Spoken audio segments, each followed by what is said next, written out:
how to use your Spotlight search to do math on Mac. So this is gonna be pretty simple because it's very easy.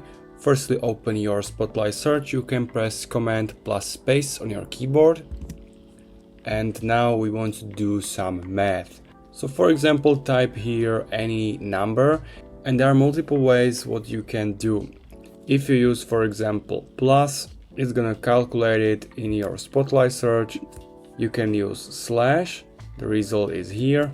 You can use star to multiply it, and also minus.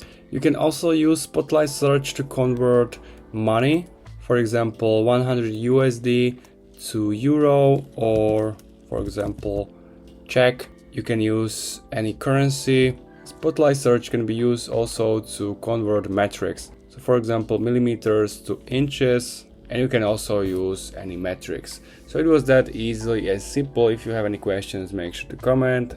If you find this video helpful, please subscribe and see you next time.